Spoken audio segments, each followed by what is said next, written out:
Okay, there might be some slight screaming, but hey, that's just why these reviews are supposed to be nowadays.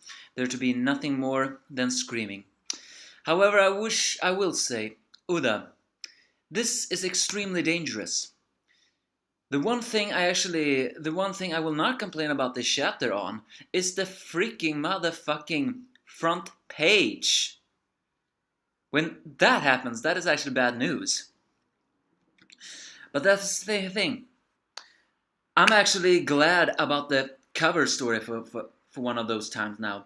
And I felt the cover story was the one thing that was the best of this chapter. The rest was just one freaking "are you fucking kidding me" moment again.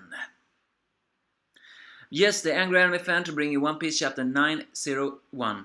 Yes, 99 chapters left, and he will have reached 1,000. So why do I like the cover? Because I like the cover because not only do we see a sexy lady, but also we finally get to confirm that the final member of the new giant war pirates is indeed Girth. You know, the little girl that Big Mom played with when she was still accepted by the giants. I hoped that she was going to be the final member of the new giant warrior pirates. And I was right. It is her. And let me tell you, that is one not so shy dress, really. Exposing long legs and, well, what is that thing, really? A Qui-Gon dress? Either way, she's also wielding a giant axe and a mantle. She's apparently the ship's doctor. That means, and it was said that it was only 5 members of the new giant warrior pirates, right? And those are the 5 most important things. What was it? Pirate, shipwright, captain, shipwright, cook, navigator, and doctor are among the most valuable things to have on a pirate ship. Either way, she's wielding an axe. When she looks like that, she almost looks like Nami was supposed to do. But on to the chapter itself, and let me just tell you, there are so many things I want to scream about in this chapter. First of all, Big Mom has finished the cake, but she has not been knocked out. Uda, for God fucking sake, Uda, I know, you have an immensely creative mind. And when someone has worked as long as you have, for almost 30 years now, then technically we have no right to criticize the fact that he's losing his grip. But a part of me is actually saying that he's beginning to loosen his grip. And when I say that, he is beginning to pull the Tite Kubo moment. The moment where it looks like this, but instead just turns out like this. And that was one of the many reasons why people stopped reading Bleach. Because they were tired when just it seemed like hope would happen like that. Bam! And then it just suddenly turned around like that. And then it just suddenly turned around like that. In very slow pacing. Uda is beginning to do the same.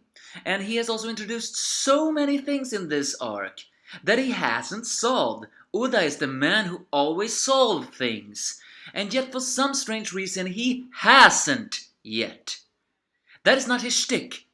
I mean, if there was any other manga creator, and I think you know what I mean when I say about that, I would have accepted it because that was his shtick. But this is not Uda's shtick. What kind of plan do you have, Uda? You are making us impatient.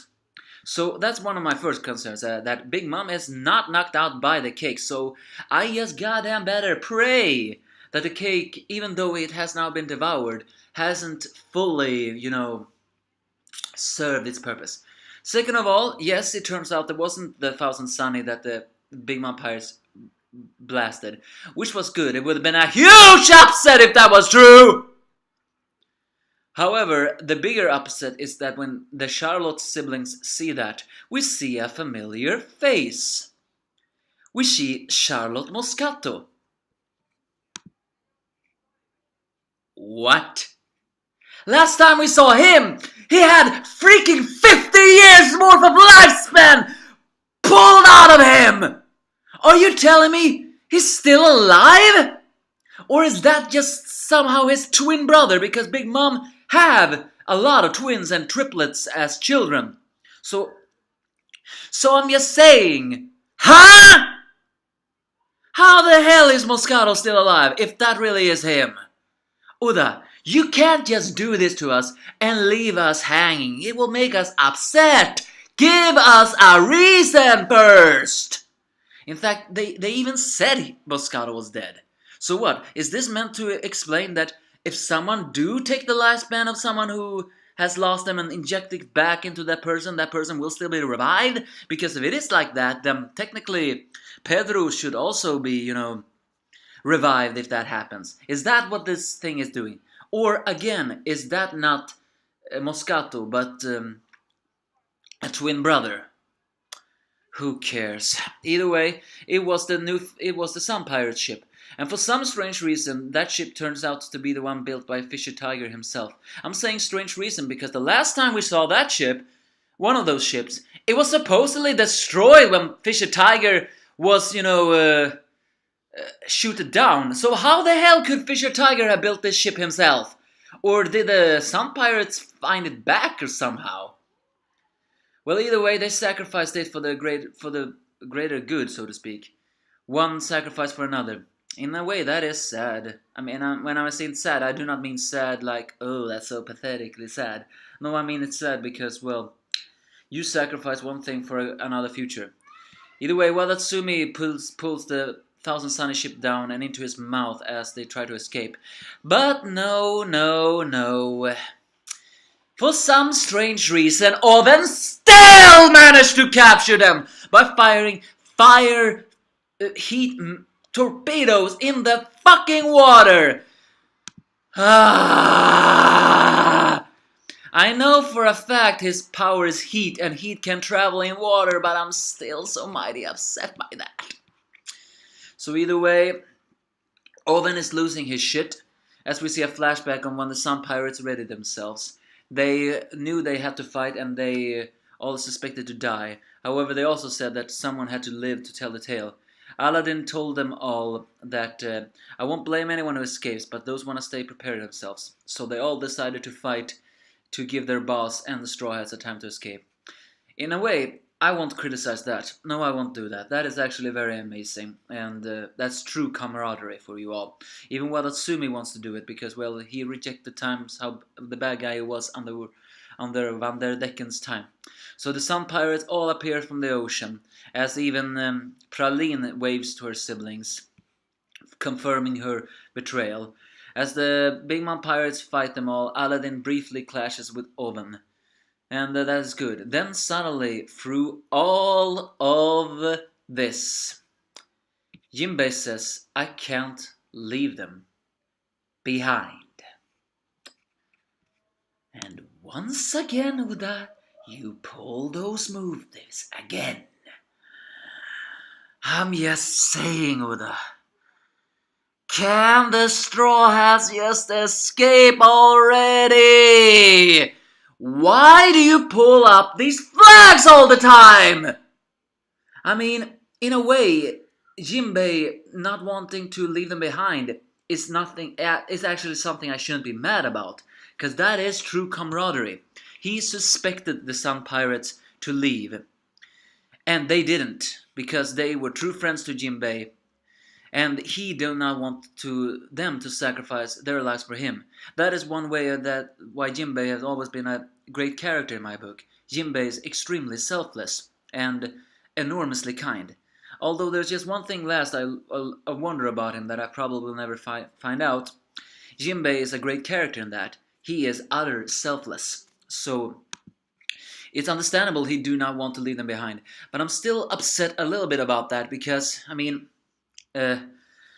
after all this time having Jinbei as the crew members and blah blah blah blah blah, and now just suddenly you decides to make him break from the Straw Hats again. Either way, Luffy understands and says, I'm your captain now, so we'll wait for you in Wano, and you must come. Even if you die, don't die. So that is typical Luffy style, and I cannot criticize that. He understands that when you have friends, you fight to save your friends. You do not sacrifice your life in that one. So that is admirable of Jinbei, but it's still pretty annoying that we still have to wait for Jinbei to become an official member of the Straw Hats until yet. Or are Uda trying to kill off Jinbei after all? Either way, he joined the thing, and Big Mom is on her way back to Cocoa Island, having somehow mutated her candy homie sea slug into what looks like a toad, and is now riding on it speedboating. And it is very, very, very likely she is gonna reach the Cocoa Island in time. Can someone just fucking get out of Big Mom's way already? Knock her out or something? Anything, so she's out of this way, so she can lose. I'm tired of seeing her always winning and all that stuff. And again, Sanji's kick did not knock her out. It stopped her rampage, but it did not knock her out. So it better, if Big Mom really do catch up with the Straw Hats, which, let's be honest, she very likely will, then how will the Straw Hats survive that? It better be because of the cake. And when I'm saying for the cake, well, I'm just saying maybe the cake have weakened her body because it was so tasty or something like that. Either way, the Capone pirates, the mafia, the gang. No, not the Capone pirates. Ugh, damn, I forgot the... Well, either way, the Capone and his pirates have stolen the Tartar ship as they all sail away. As Jinbei tells Nami to sail all the way, Aladdin berates Jinbei for fighting alongside them, but he says everyone has to survive so you can see me send off. As the Sun Pirates create waves in order to make the Straw Hats ship sail away. Elsewhere, up in the sky, with Balloon, with a lot of cuckoo noobers, Morgans and Stussy sits, as Morgans cheers on Straw Hat. As Stussy wonders why, Morgan says that Straw Hat is a prime candidate, because he reveals what he always believed in, or what he thinks. Among those recently referred as the worst generation, one of them will become the next Pirate King. As a man who is of the big news, it is very likely he will feel like that. And I'm just saying, the Yonko are not that powerful. They are monsters, they are dangerous, and they are powerful. But their time will fall! Think about it, people! There haven't been anyone who have defied them so much up until now. But now people are defying them very much. The very fact that he's saying the worst generation means that he feels Blackbeard is also a very prime candidate, unlike all the other Yonko. The other Yonko are powerful, but they're powerful also because they haven't been this challenged yet. And now they have. They are losing their grip on their power. So, well, yeah. Morgans believes that Straw Hat Luffy is one of those that will become the Pirate King, and Luffy will. But first he has to defeat this powerful Yonko. Not to mention the fact that he says the worst generation. Again, that means he also counts Blackbeard in that scenario. So in the end, maybe the Yonko isn't the real threat in all of this. It's just the worst generation. Either way, that's basically this chapter. Not really a great way to start back from after a 2 weeks hiatus. Not to mention we soon will have the Golden Week, but... if Big Mom really is heading towards Luffy and stopping them, Perospero is with them, so can you at least knock out Perospero, Sanji? Something, so you can be useful again? The fact that UK couldn't even knock out Big Mom is, for me, a huge upset. Either her metabolism was just that powerful, or the cake haven't served its purpose yet. And again, the two good things about this chapter was the cover page and the camaraderie. The fact that the comrades were willing to sacrifice their lives to save another comrade.